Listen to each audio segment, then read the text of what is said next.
Good afternoon, everyone.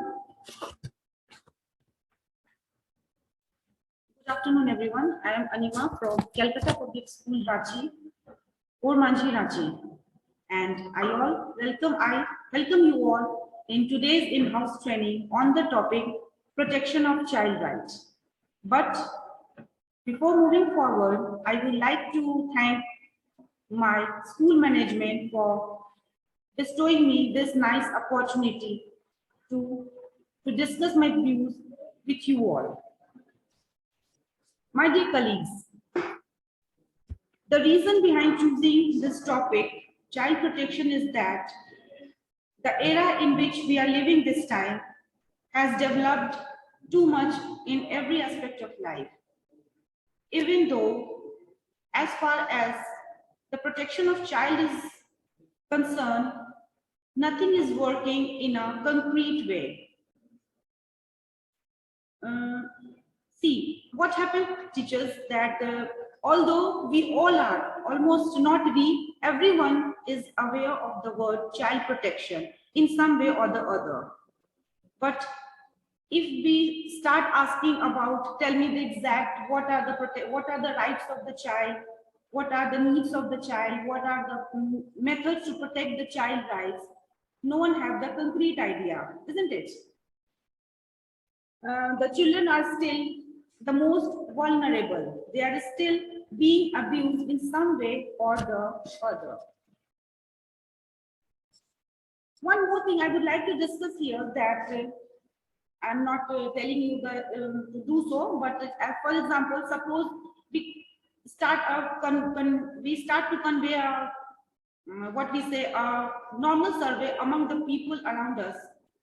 We observe that almost each and everything will reply positive, that okay, we are aware of the child rights, we are aware of the protection of child rights, we are aware of the current situation of the child are being suffering from. But after asking them the exact meaning, the exact thing, no one will answer you in a positive way. Because the word child protection is in everyone's mind. They know, they are aware of the word child protection, child rights, everything, but they are still not aware of the exact meaning. So, the reason is that I would like to contribute from my side some ideas, some ways, actually, what the child rights, or what is the protection, what are the methods to protect the child right. I want to contribute in that way in this time, because it is also our responsibility. It's not we can't sit and think, okay, this is the sole responsibility of government to think about the children, because we are also dealing with the children daily. As we are in this fine profession, we are also dealing with the children. So it is not like that, okay, government is doing for the welfare or the betterment of the children, isn't it?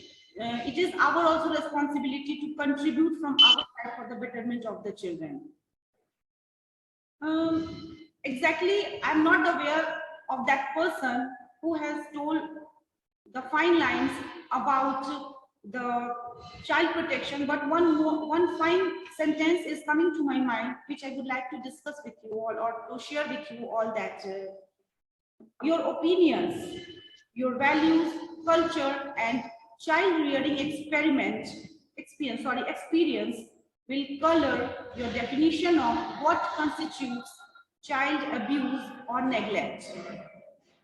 I was touched by these lines, because somewhere it is true. Everyone has a different view about the child negligence or the child abuse. Everyone. This is a vast country, lots of people are there, and if we start asking for the same thing, lots of different answers we will get. See, teachers, actually child abuse occurs across all sectors of the community. It is not restricted to one particular, that okay, that society is bad because the children are most vulnerable. No, it is not like that. We can't pick a state or pick a proper place or a village or anything where child abuse is negligible. Almost every sector is touched by this sin. And it is not restricted to a particular culture, even race or religious groups, sorry. It means we can't say that particular environment or situation is only responsible for the child abuse. One more thing I would like to tell, which is responsible for this heinous crime, is that the word trust, which the children have on the people. Because we are all aware that children are innocent. They are not aware of the intentions, whether I should say the bad intentions. To some people, they are trusting. And this is the way they got into that never-ending situation, which destroy their whole life, destroy their personality, put them in a distressed situation. So this is the reason I would like to discuss with you all the protection of child rights.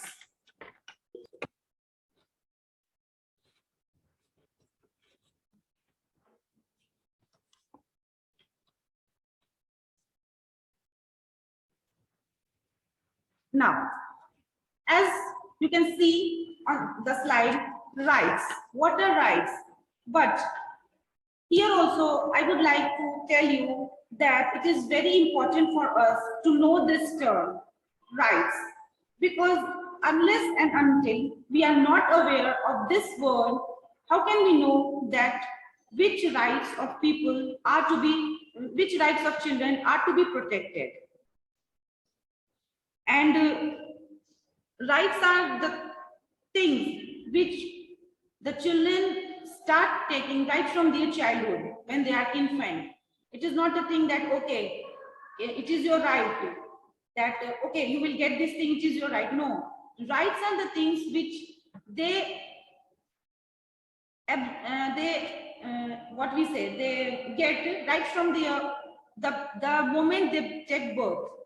But before defining the actual right of definition, before defining the term rights, I would like to tell you about the objectives first. Like by the end of the session, participants will be able to state their role in safeguarding children from harm, because we are the society also. Society is nothing a special thing. We are the society. So it is our responsibility also to safeguard their rights. Define the different categories of child rights. It is also, we should know the different categories of child rights. It is not that, okay, child labor, I know child labor, infanticide. This is not only the sectors where children are being abused. Lots of sections are there, which we'll discuss in our next slides. Then our next objective is identify the signs and indicators of child abuse in order to respond appropriately in accordance with the school's protection policy and the establishment of local procedures. Then explain how we respond to some particular situation. If we encounter a child which is in difficult situation, what we should do? Because generally what happens if we have a tendency that, okay, we should not indulge in that thing, maybe there are police cases or whatever else, so we abstain from that thing. But it is completely wrong. We should not abstain ourselves from helping any child, because children are not the responsibility of their own parents only. If we are in this profession, the parents are sending children to school because they are trusting us. So how can we say that, okay, I can't help that boy or girl if he's out of the school premises? Okay. And it should be, we should not abstain ourselves from helping any child. And not only the children who are around us. We are ready every time to help each and every child who is in bad situation or who is in need of help. And last but not the least is to identify situation when they might feel vulnerable. We should also keep a keen eye towards our surrounding, so that we can easily get the idea, okay, that particular child may be in a situation where he can't express his feelings, but we should know that he or she must be in any kind of the need, in need of any kind of help from elders. So coming to our next slide, that is what are rights. Now let me define what are rights. So your right is what someone else must do for you. Means children are bestowed with some kind of rights, and we also have to respect their rights. We can't say that no, we can't help you in using your rights, utilizing your rights. So rights are what someone else must do to you. And second is your right is also about what other must not do to you. This is also very important, because in this I would like to tell that take the example, just the slide is there. Discriminate. No one can discriminate anyone on any basis, whether it is caste, creed, religion, or anything else. No one has the right to discriminate us or discriminate the children, not use the violence. Use of violence is absolutely wrong. So these are rights. Actually, rights are entitlement. Now, the next point I would like to discuss with you all is needs, rights, and privileges. Now, needs. Here, one thing that comes to my mind first, that sometimes I observe that some people used to take these terms like needs, rights, and privileges more or less equal. They're told that, okay, these are more or less the same thing, needs, rights, and privileges. But that is why I have chosen this particular point, that I should define the difference between needs, rights, and privileges, because there is a vast difference between these three terms. Coming to our first point is needs. Needs are all those tangible and intangible things we wish for to live. Tangible means the things which we can feel, see, or touch, whereas intangible, that just the opposite of tangible, that the things which we can't see, feel, or touch. So needs are all those tangible and intangible things we wish for to live. We are living and we are earning to fulfill our some needs. So it is, how can we say that these are the same thing? Needs are completely different from the rights. Some of these are basic needs. Obviously, you maybe agree with me that we all have some basic needs. For that, we are earning, we are running here and there, we are doing all kinds of things just to fulfill our basic needs. Next is, some of these basic needs get translated into a legal frame. Now, some needs are like that they have been framed in such a way that they become a right. You can take, for example, you can take some basic rights of education, proper food. Even getting proper food to children is their right. No doubt it is a need of the children to have a proper diet at home, but someone may observe that's why they have been framed into a legal framework and becomes a right for a child, for betterment, for their survival and development. Now, as far as the privilege is related, a privilege is a need that may be legally valid but beyond a basic need or right. Privileges are completely different from rights and needs and rights. Now, introduction, what we are going to whom protection we are talking about. Obviously the children. So it is noteworthy to know about the children. Children are the future of country. If I am not telling you, then also you agree with me that obviously children are the future. But as we all know that the children are the most vulnerable, as I told you in the very beginning of this session, that they are the most vulnerable. No one is thinking about them in a concrete way. In fact, you can say lots of reasons are there which are like the hindrance, which are working as a hindrance in the betterment of the children. Every child has right to lead a decent life, no doubt, no doubt. Every child have a right to lead a decent life, but unfortunately, they are not getting a decent life.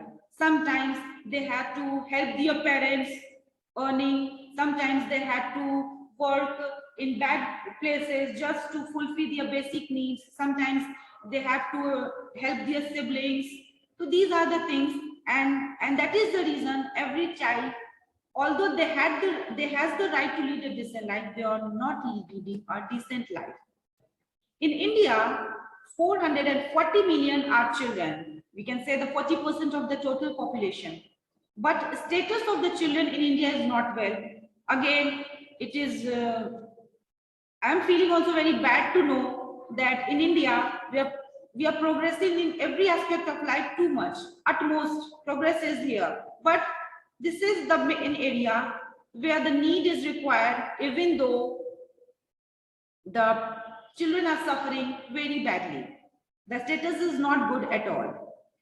It is important to consider their rights and value their dignity. Obviously, we are responsible if the children are not getting the proper right, or if they are not enjoying their rights provided by the government even, we are responsible for it. How can we say that only government is there, children belongs to us now?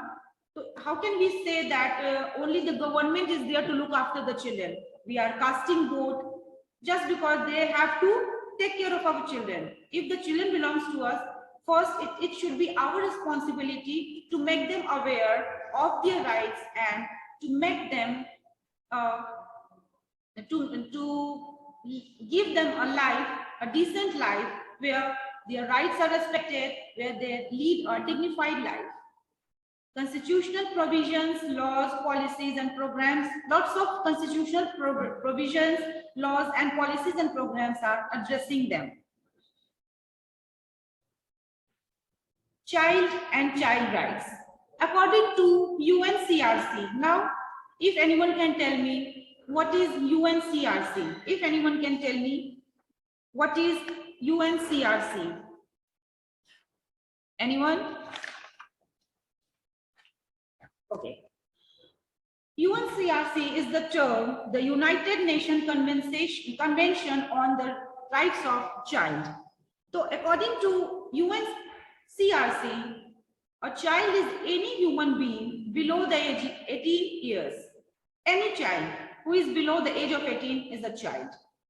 Whereas child rights are specialized human rights that apply to all human beings below the age of 18. If they are below the age of 18, they are free to enjoy every right provided by the government for their betterment, for their welfare.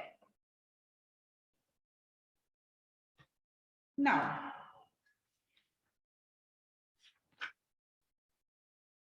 next is types of rights according to UNCRC. Means this body is taking responsibility of looking the status of the children worldwide, looking their rights, whether they are properly implemented or not.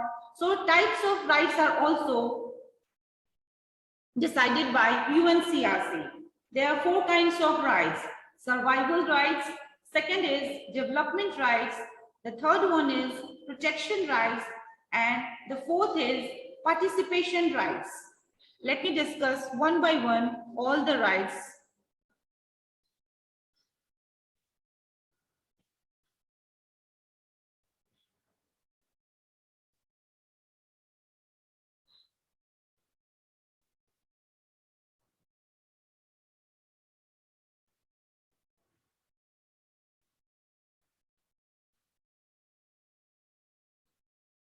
Survival and development right, the first one. These are rights to the resources necessary for the survival and full development of the child. I have added two rights in the same paragraph because the survival depend until the children are survived. How can they develop, isn't it? So I have added these 2 rights in the same paragraph. These are rights to the resources necessary for the survival and full development of the child. They include rights to adequate food, shelter, clean water, normal education, primary health care, leisure and recreation, cultural activities, and information about their rights. Now, someone may ask that, okay, if we are discussing about protection of child right, what is the need of discussing the shelter, adequate food, clean water? This is also important. These are also the rights. If we are not providing the child with adequate food, how can we say that he has the right to develop in its fullest?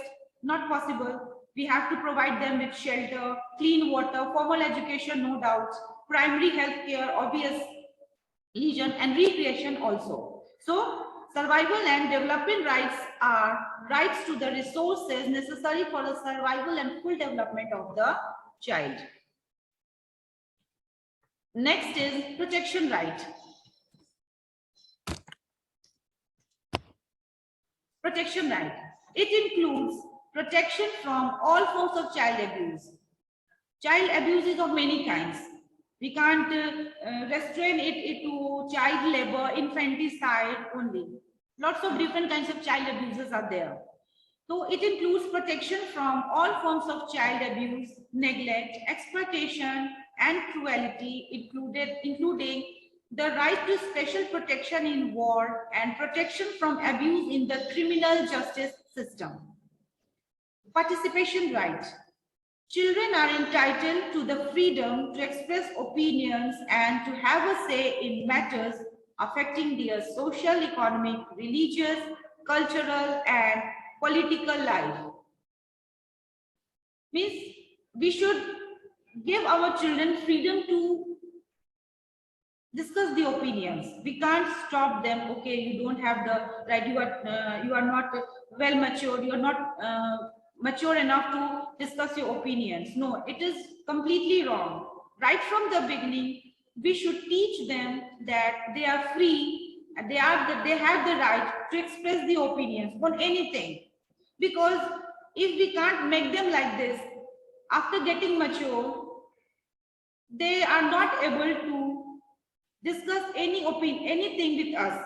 They are not able to discuss the opinions about everything. Suppose they saw something wrong happening with their friend or anything or anyone else, they are not able to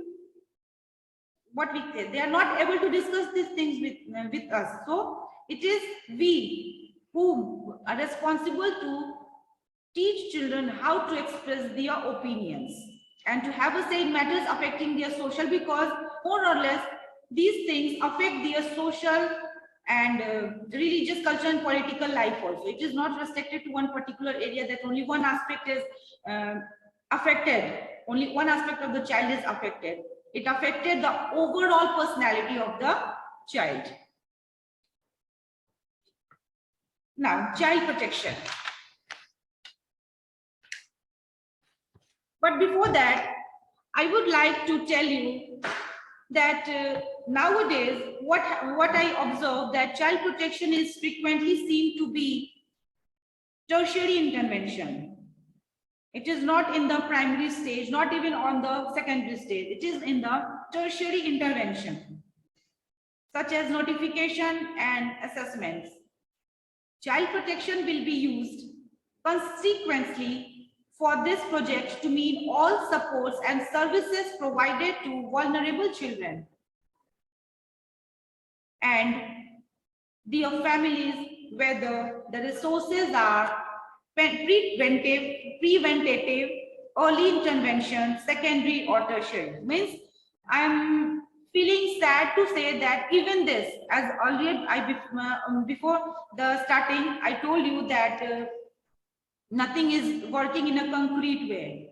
Even though just I told you that it is in tertiary stage, tertiary interventions are there. They are not on the secondary level, and it is the need of the hour to become serious about the vulnerable situations of the child.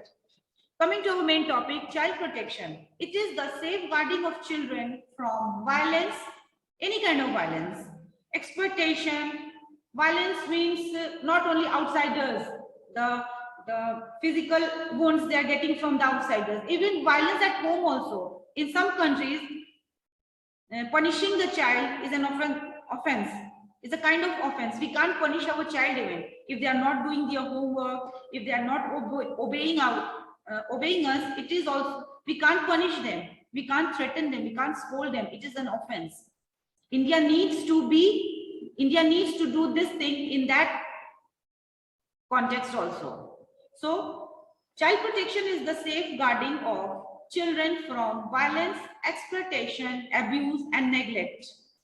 Article 19 of the UN Convention on the Rights of the Child provides for the protection of children in and out of the home. Means we don't have to look the outside part that, okay, the children are not safe outside. It is completely wrong. In some cases, we see that children are not safe at home also. It depends. One of the ways to ensure this is by giving them quality education. Obviously, I am completely agree with this thing that quality education. चलो बच्चों को कुछ हल्की चीजें सिखा दी. It is not a quality education. Quality education means we should make them aware of their rights from their childhood. They must know that these particular our rights. We can enjoy. We are free to enjoy because they are also our upcoming citizens. They are the future citizens. Then they should know. They have the right to know that their rights also. Okay. Point noteworthy thing is that they have the right to know their rights also. And who will teach them the rights?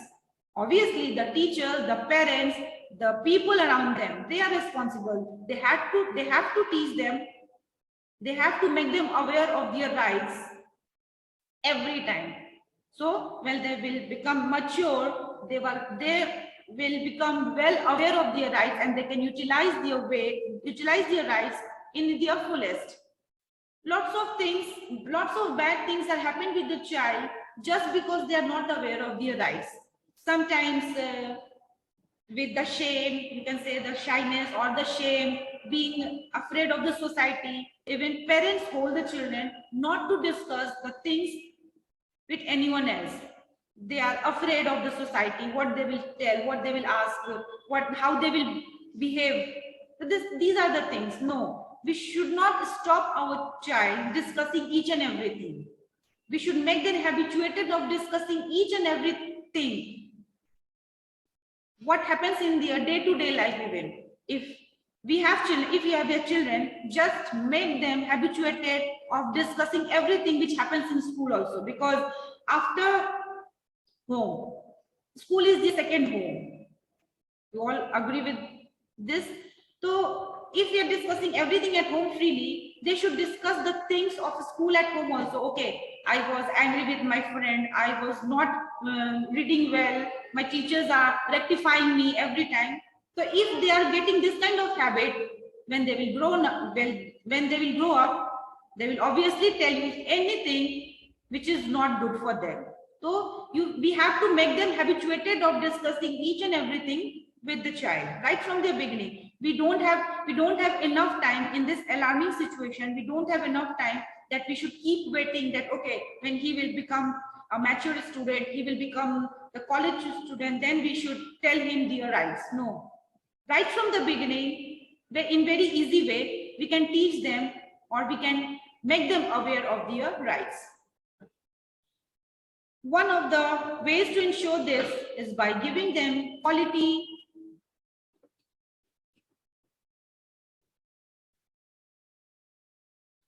education, the fourth of the United Nations Sustainable Development Goals, in addition to other child protection. Child protection systems are a set of usually government-run services designed to protect children and young people who are underage and to encourage family stability also. Now, encountered problems means the problems related to children. The first is child labor, one of the obvious problems. And this is a common thing. We can see the little children working everywhere in stalls, at tea stalls, in restaurants. as house help also. So it is a child labor, and if we are taking help of house help who are below 18 years of age, this is also an offense to child labor. And the basic reason for pushing, the basic reason some people push their child into that kind of labor is obviously economic or financial backgrounds. Child labor. Due to economic reasons, especially in poor countries, children are forced to work in order to survive. Obviously, if they are not financially stable, parents push them into that big, that okay, go and earn for the family. You don't need to read. They don't have a right to play with their contemporaries. They can't play. They can't laugh. They can't enjoy their childhood. They are forced to earn just for their livelihood. Child labor often happens in difficult situations which are dangerous and impair the education of the future citizens and increase vulnerability to adults.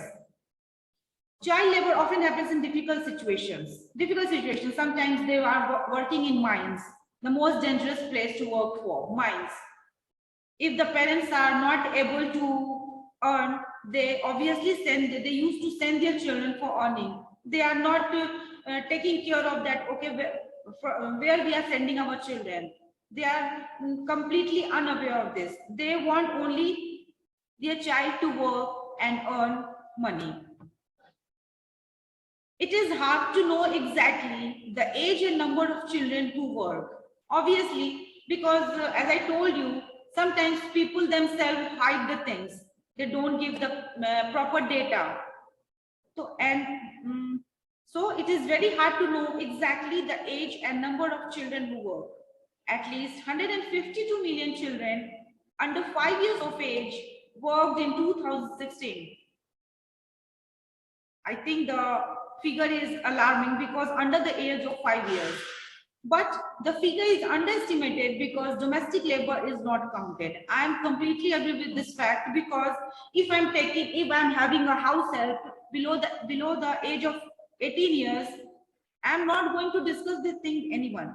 Even no one is discussing. We don't discuss the house help, about the house help. Okay, I have a house help who is below 18 years. I have a house help who is mature, who is educated. No.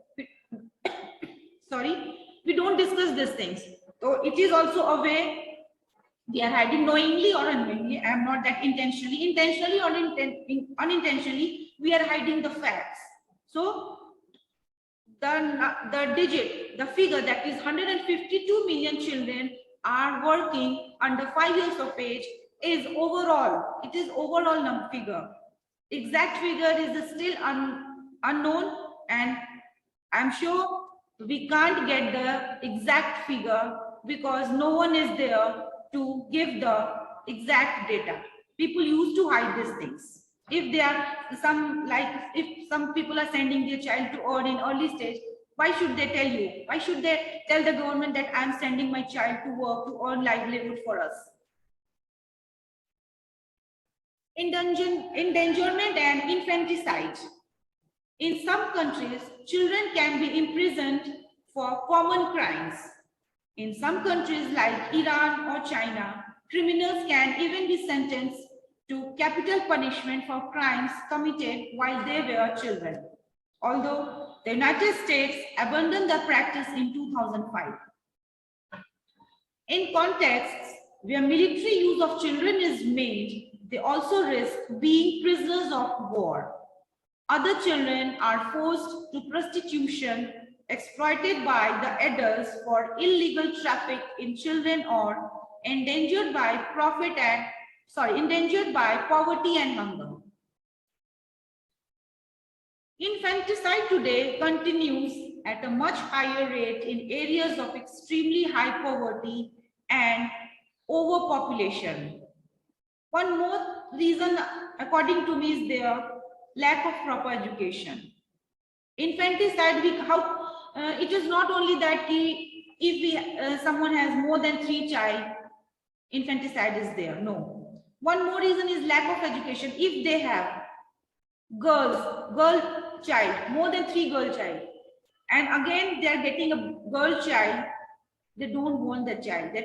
They want to, what we say, they want to hide the things. They want to kill the child before their birth in immature way. Infanticide today continues at a much higher rate. Obviously, I completely agree with this. I am completely agree with this fact.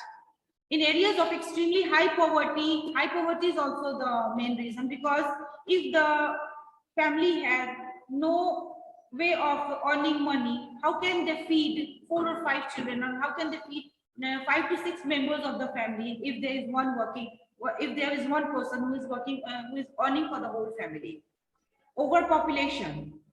As such as parts of China and India, female infants, as I discussed just now, female insides then and now, then means earlier also and even now, are particularly vulnerable. Obviously, no one wants female child, especially where there is complete lack of education. They are not aware that if we provide equal chance to girls, they can also be as equal as the boys.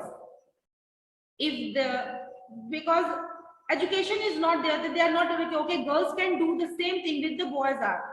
And must be all are aware that girls are going to space, girls are doing the scientific research in every field. I think there is not a single place right now where girls have not made their presence. They have touched the every aspect of life. Even some years back, NDA was a section where girls were not allowed, but now the girls are allowed. In fire brigade, in railway, girls are making their presence in fullest. So female infants, even then and even now, are particularly vulnerable, a factor in sex-selective infanticide. Obviously, if people are uneducated, they want a boy child every time instead of having a girl child. Physical abuse. Physical abuse is physical assault or battery on the child, whilst an assault has some adverse consequence that the victim did not agree to. The difference between surgery and stabbing. We can't take physical abuse lightly, and there is a very adverse consequences upon that victim of physical abuse. The victim agrees to the consequence of battery, means assault, physical assault, but the agreement is fraudulent in some way. Physical abuse, also harassment or physical presence intended to provoke fear. Child sexual abuse is sexual assault or battery on the child. The vast majority of physical assaults are a reaction to a situation involving a specific victim. Sexual assault is predominantly perpetrator gratification against any suitable target. Sexual abuse covers the range of direct and indirect assault, obviously, and the means of facilitation such as stalking and internet offenses. I'm telling you, internet, they are the major reasons for this kind of heinous crimes. Such explicit, what we say, matters are there, contents are there on the net, which should be completely banned. But let's see, let's hope for the better that someday there will.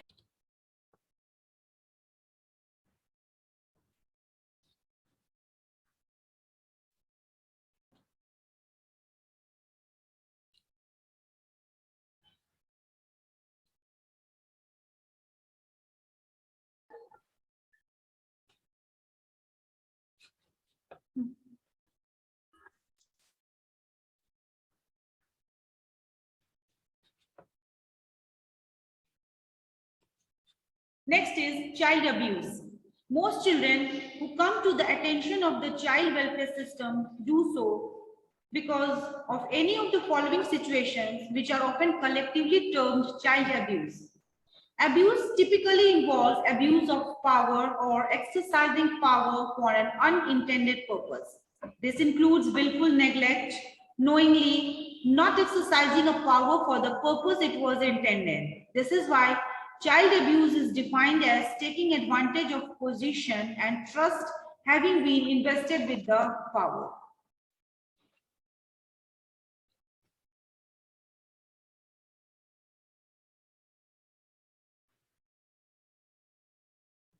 Psychological abuse. Next is psychological abuse. Children are abused psychologically also. Now I would like to discuss this thing. Psychological abuse, when meeting the child's need by taking the necessary steps to protect and provide for the child's wishes and feelings must be considered when deciding on delivery of the provision that best serves the child's need. Willfully failing to provide in accordance with the child's wishes and feelings, whilst it is in her or her best is her or his best interests, is emotional abuse, or negligently is emotional neglect.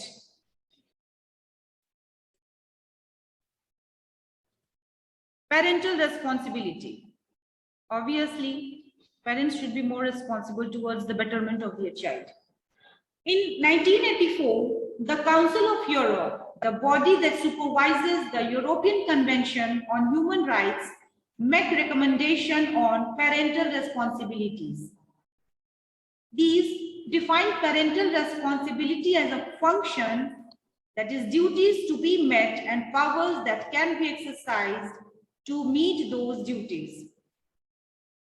Child abuse and neglect is failure by a person with parental or any other protective responsibility to exercise the powers for the intended purpose, which is the benefit of the child.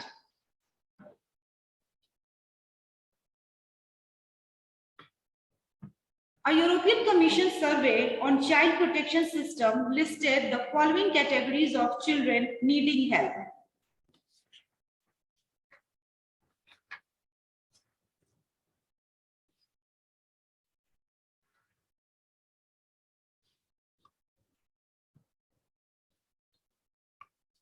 Child victims of sexual abuse or exploitation, child victim of neglect or abuse, child victims of trafficking, children with disabilities, whether they are mentally disabled or physically, both. Children in situation of migration, unaccompanied children in situation of migration. Children without parental care in alternative care, in police custody or detention, street children, children of parents in prison or custody also, they suffered a lot, children in judicial proceedings, children in or at risk of poverty, missing children including the runaways who used to run away from their houses due to any kind of fear from the parents or anything else, abducted children, unaccompanied children going missing, and children affected by custody disputes, including parental child abduction. And last but not the least, child victim of bullying or cyber bullying. Now, the United Nations has addressed child abuse as a human right issue, adding a section specifically to children in the Universal Declaration of Human Rights. Recognizing that the child, for the full and harmonious development of his or her personality, should grow up in a family environment or in an atmosphere of happiness, love, and understanding, should be afforded the right to survival, to develop to the fullest, to protection from harmful influences, abuse, exploitation, and to participate fully in family, cultural, and social life. A key part of child protection is assessment. A particular challenge arises where child protection professionals are assessing families where neglect is occurring. Professionals conducting assessment means they are in duty of assess the problems the families are facing, the area, some of the areas where child abuse is in large extent. So professionals conducting assessment of families where neglect is taking place are said to sometimes make the following errors.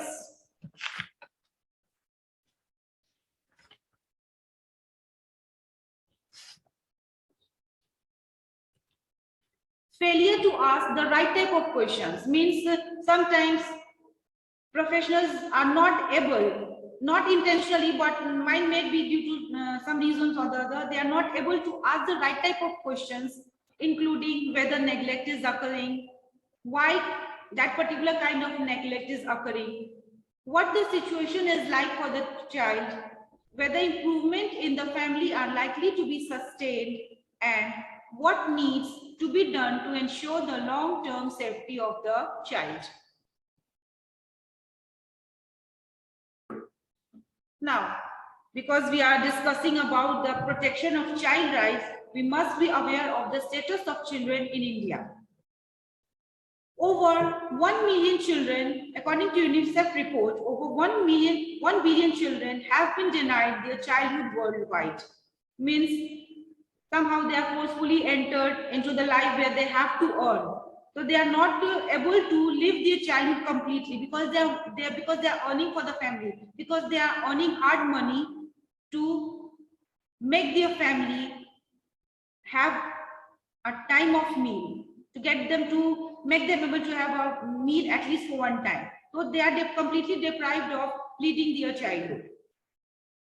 About 63% of children in India go without food and 53% suffer from chronic malnutrition. 27 million are severely underweight and 33 million have never been to school. National dropout rates at the elementary level is over 40%.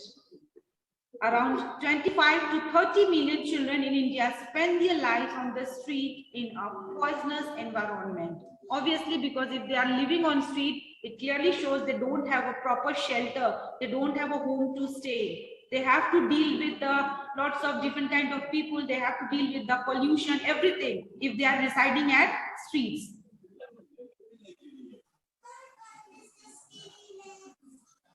Teachers, please mute yourself. It is my request. 6.6 million children having a damaged brain from iodine deficiency. Due to the deficiency of iodine, the children, 6.6 million children are suffering from brain damage. The National Family Health Survey has revealed that over 70% of the children in many states suffer from iron deficiency.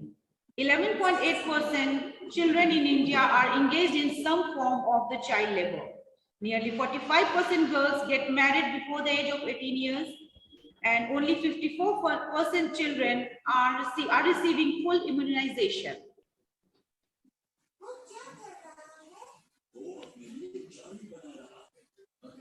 See, teachers, there is a graph on your screen in which you must be able to see the rate of crime, different kinds of crimes against children, that you can easily see the rate of kidnapping and abduction, the rate of prostitution, the rate of procuration of minor girls, murder, infanticide, feticide, etc. Now, the reason behind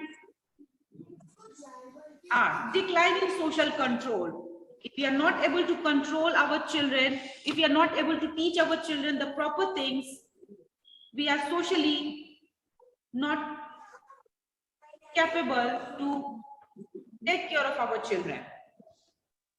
Next is child pornography. Child pornography is one of the, you can say, burning topic, because especially after the pandemic, we have to provide the child with the mobile phones.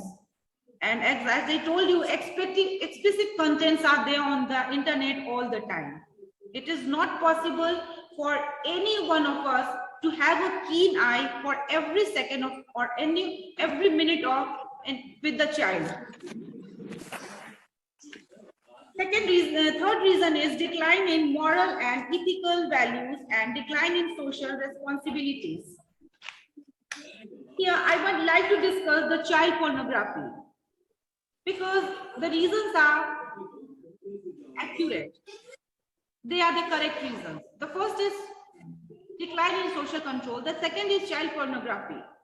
We all are aware that explicit contents are very easily accessible nowadays on the tip of the fingers. And so it must be checked by the parents with the immediate effect. Decline in moral and ethical values. Decline in moral and ethical values.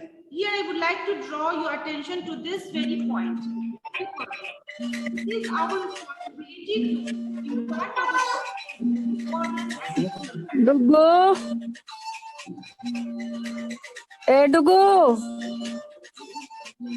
Edugo. Please mute yourself. It is my humble request. Mute yourself. Mama, Papa. Teachers are requested, please switch off their mobiles. Mic. Please switch off your mic. Children, so I would like to draw your attention on this very point that decline in moral and ethical values are one of the reasons behind heinous crimes, because it is also our responsibility to impart our child moral and ethical values right from the beginning. We should guide them to imbibe that they should respect each and every human being, irrespective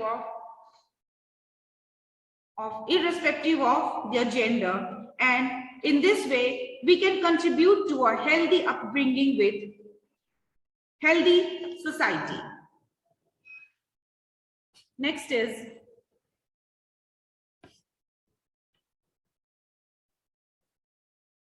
findings and suggestions. Indian children are still in difficult situations.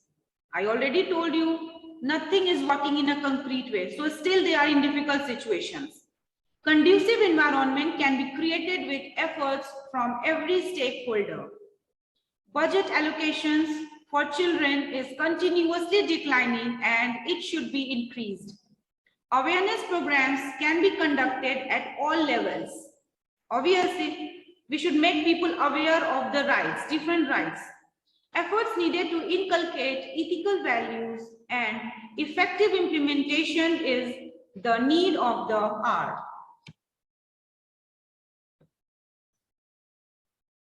Conclusion. A visible shift from an approach of clarity to that, a visible shift from the approach of charity to that of rendering justice to children by guaranteeing their rights, and effective implementation, groundswell of support, fair environment. Alarming concern as children are being misused. Thus, our social responsibility is to take care of the children and to protect their rights. And my dear colleagues, if these all suggestions taken seriously, definitely India would be a safer place for the children. But one more thing I would like to tell you, that I'm going to tell you, utter some lines from the perspective of every child who is in need of protection, love, care from everyone around them.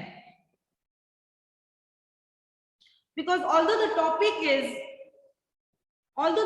which we have discussed can't be concluded in few hours or in some few write-ups, it is still a very Herculean task. It is still a very Herculean task for the government, for the nation, and the whole society to deal with. But to sum up the things, these well said lines which you are able to see on the screen must be imbibed by us from the perspective of every child who is in need of love, protection, care, and healthy upbringing. I am the child you hold in your hand, my destiny you determined. Whether I shall succeed or fail, give me, I pray, those things that make for happiness. Train me, I beg, that I may be a blessing to the world. Seriously, I'm truly speaking, when I got these lines, I feel very bad from inside that how can a child be like that? It means the situation is like this alarming situation that children are begging from us that they want protection, care, love from all of us. Why it happens is some people are misusing them. why it happens. Some people are forcing them to in some kind of labor. This is not done. If they are asking for any kind of help, any kind of protection and love from us, it means we are not divided into sections that, okay, that particular section is responsible to give them or provide them the love, care and protection. It is the sole responsibility for the whole nation, for the government and the society, because we are the society. Society is not a very big thing. It is not an alien thing to know. We are the society. So if they are asking us to protect them, it should be our sole and primary concern to save them from every kind of abuse they are suffering from. With this line, I would like to take your leave, but I would like to appreciate all of you for giving me your precious time and listening to me so carefully and with so patience. Thank you and have a nice day, teachers. Thank you, Thank ma'am. you, ma'am. Thank you, ma'am. Thank you very much. Thank you, ma'am. Thank you, ma'am. Thank you, ma'am. Thank you. Thank you, everyone. Have a nice day. Ma'am, very nice presentation. Thank you. Thank you.